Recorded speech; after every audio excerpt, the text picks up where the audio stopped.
Pendekatan untuk menghentikan siklus korupsi dimulai dari dunia pendidikan. Dengan memastikan kesejahteraan pendidik, menyediakan pendidikan gratis, dan menindak tegas pelanggaran. Sistem pendidikan dapat menjadi lebih bersih dan adil. Berikut adalah rincian dari usulan Anda. 1.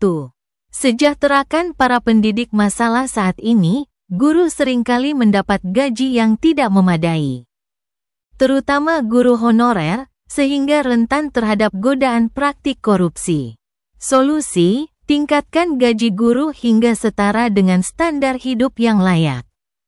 Berikan insentif berdasarkan kinerja untuk mendorong integritas dan dedikasi mereka. Sediakan program pelatihan berkelanjutan agar mereka merasa dihargai secara profesional. Dampak positif. Guru yang sejahtera cenderung lebih fokus pada tugas mendidik dan tidak mencari jalan tambahan untuk memenuhi kebutuhan hidup. 2. Gratiskan pendidikan. Masalah saat ini, biaya pendidikan sering menjadi beban berat bagi masyarakat yang membuat mereka mencari cara curang agar anaknya diterima di sekolah tertentu. Solusi: pendidikan gratis dari PAUD hingga perguruan tinggi dengan alokasi APBN/APBD yang memadai. Transparansi anggaran pendidikan untuk memastikan dana digunakan sebagaimana mestinya. Optimalisasi BOS, bantuan operasional sekolah, agar benar-benar mendukung kebutuhan sekolah dan siswa. Dampak positif. Tidak ada lagi alasan ekonomi bagi orang tua untuk membayar jalan belakang demi pendidikan anaknya. 3. Penegakan hukum yang tegas. Masalah saat ini, tidak adanya sanksi tegas untuk guru atau pihak sekolah yang melanggar aturan. Solusi: pecat guru yang terbukti melanggar sumpah jabatan, seperti menerima suap atau memanipulasi hasil belajar siswa. Penjarakan pelaku untuk memberikan efek jera. Bentuk lembaga pengawas independen yang memantau kinerja sekolah dan guru.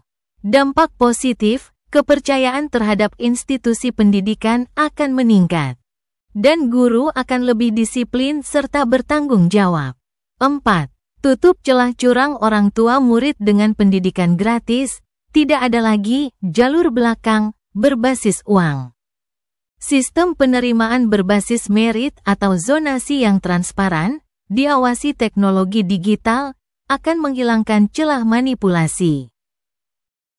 Tantangan dan cara mengatasinya. Tantangan pendanaan, pendidikan gratis dan kesejahteraan guru memerlukan anggaran besar. Namun, dengan memprioritaskan alokasi anggaran dari sektor lain dan menekan kebocoran anggaran, ini bisa terwujud. Perubahan mentalitas. Dibutuhkan kampanye besar-besaran untuk mengubah cara pandang masyarakat bahwa kejujuran lebih penting daripada hasil instan. Dengan langkah-langkah ini, peluang korupsi di dunia pendidikan akan semakin kecil.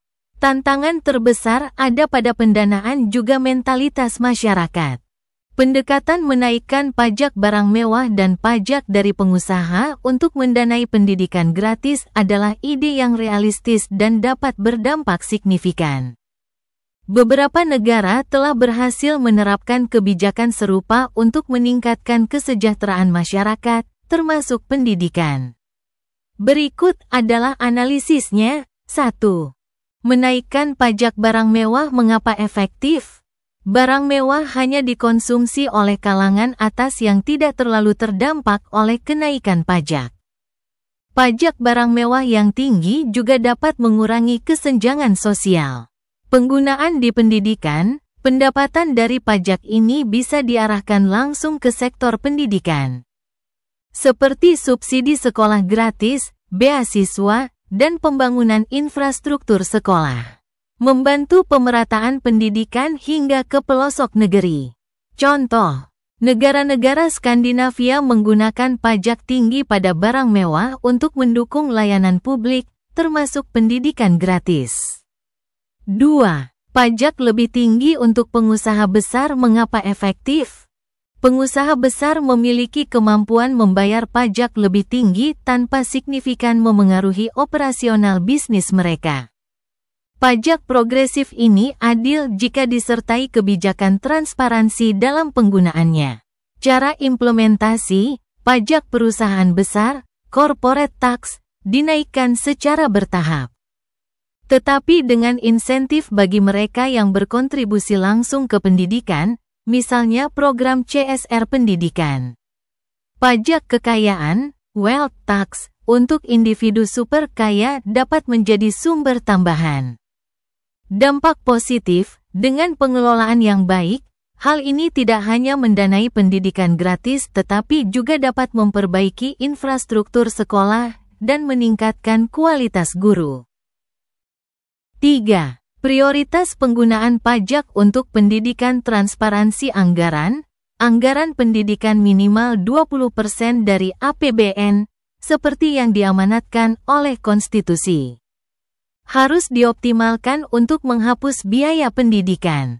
Audit independen untuk memastikan setiap rupiah digunakan untuk pembangunan pendidikan, bukan untuk kepentingan lain. Alokasi tepat sasaran.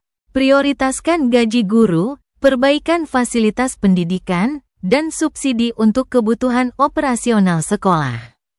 Tantangan yang mungkin dihadapi. 1. Penolakan dari kalangan elit. Pengusaha besar atau konsumen barang mewah mungkin melobi untuk menolak pajak lebih tinggi. Solusi: pemerintah perlu menunjukkan bahwa pajak ini untuk kepentingan bersama dan memberikan insentif tambahan, seperti pengurangan pajak lain bagi pengusaha yang mendukung program pendidikan. 2. Risiko kebocoran anggaran. Meskipun pajak dinaikkan, tanpa pengawasan ketat, anggaran dapat disalahgunakan. Solusi: transparansi lewat teknologi, e-budgeting, dan pengawasan oleh lembaga independen. 3. Ketergantungan pada pajak tertentu. Ketergantungan pada pajak barang mewah mungkin tidak stabil karena permintaan barang mewah fluktuatif. Solusi: diversifikasi sumber pendapatan pajak untuk pendidikan. Langkah yang bisa diterapkan segera. 1. Revisi tarif pajak barang mewah. Tingkatkan pajak barang seperti mobil mewah, perhiasan, dan properti mahal dengan batasan harga tertentu.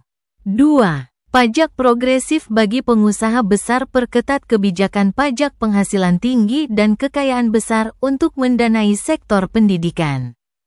3. Subsidi dan anggaran fokus pendidikan. Hapus semua biaya pendidikan, mulai dari PAUD hingga perguruan tinggi, sambil memberikan beasiswa untuk keluarga tidak mampu. Dengan memanfaatkan pajak barang mewah dan pengusaha besar, pemerintah dapat merevolusi sektor pendidikan tanpa membebani rakyat kecil. Selain itu, ini adalah langkah strategis untuk memutus budaya korupsi dan membangun generasi yang lebih berintegritas. Diperlukan usul atau ide yang lebih spesifik pada level kebijakan pemerintah. Melaksanakan reformasi pendidikan membutuhkan keberanian politik yang besar, komitmen kuat, dan dukungan dari berbagai elemen pemerintahan. Prabowo Subianto sebagai presiden memiliki peluang untuk mewujudkan ini, tetapi beberapa faktor akan sangat memengaruhi keberhasilannya.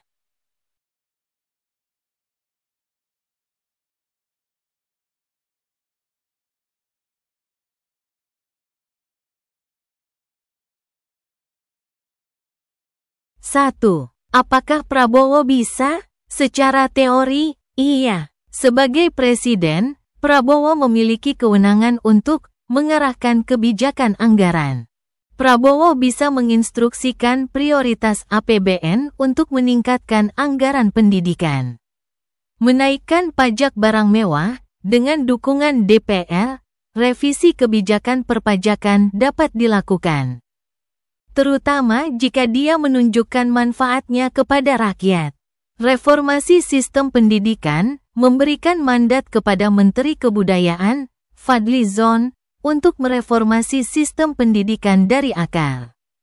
Termasuk pengawasan lebih ketat terhadap korupsi di sektor ini. Namun, keberhasilan kebijakan seperti ini membutuhkan langkah strategis yang tidak hanya bergantung pada niat presiden.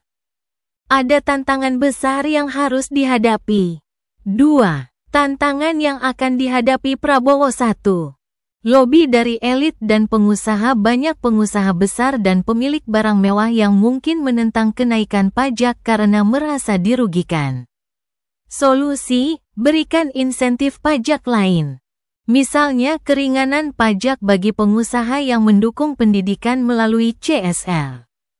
2. Kebocoran anggaran. Masalah utama di Indonesia adalah pengelolaan anggaran yang tidak efektif, sehingga peningkatan dana belum tentu langsung berdampak. Solusi: bentuk lembaga pengawas independen dan gunakan teknologi untuk transparansi anggaran pendidikan. 3. Penolakan politik. Implementasi kebijakan ini membutuhkan dukungan DPR dan lembaga lain. Jika ada perbedaan kepentingan politik, kebijakan ini bisa terhambat. Solusi: lobi politik yang kuat dengan menyertakan manfaat jangka panjang dari pendidikan gratis dan reformasi untuk rakyat banyak. 4. Perubahan mentalitas. Pendidikan korupsi sudah mengakar, baik di tingkat masyarakat maupun institusi. Mengubah ini membutuhkan waktu dan kampanye besar-besaran. 3. Apakah Prabowo mau? Kelebihan Prabowo. Prabowo dikenal sebagai pemimpin yang tegas dan memiliki latar belakang militer. Jika ia benar-benar ingin memprioritaskan pendidikan, ia bisa memanfaatkan pendekatan tegas ini untuk memberantas korupsi dan melaksanakan kebijakan dengan cepat. Dengan Menteri Kebudayaan Fadly Zon, yang vokal dan dikenal progresif, langkah ini bisa lebih terarah jika ada sinergi. Tanda tanya besar, apakah Prabowo bersedia melawan kepentingan elit dan pengusaha besar yang mungkin menjadi pendukungnya? Apakah ia mau mengalokasikan sebagian besar anggaran untuk pendidikan, meski ada sektor lain yang juga membutuhkan dana besar seperti pertahanan? 4.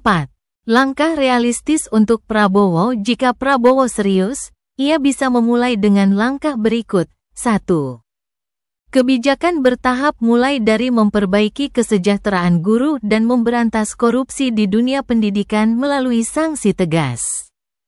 Secara bertahap menerapkan pendidikan gratis dengan fokus pada daerah tertinggal terlebih dahulu. 2. Kampanye publik melibatkan masyarakat untuk mendukung pajak barang mewah dan pendidikan gratis melalui sosialisasi manfaatnya bagi generasi muda. 3. Kerjasama lintas sektor. Berkolaborasi dengan sektor swasta untuk investasi di pendidikan.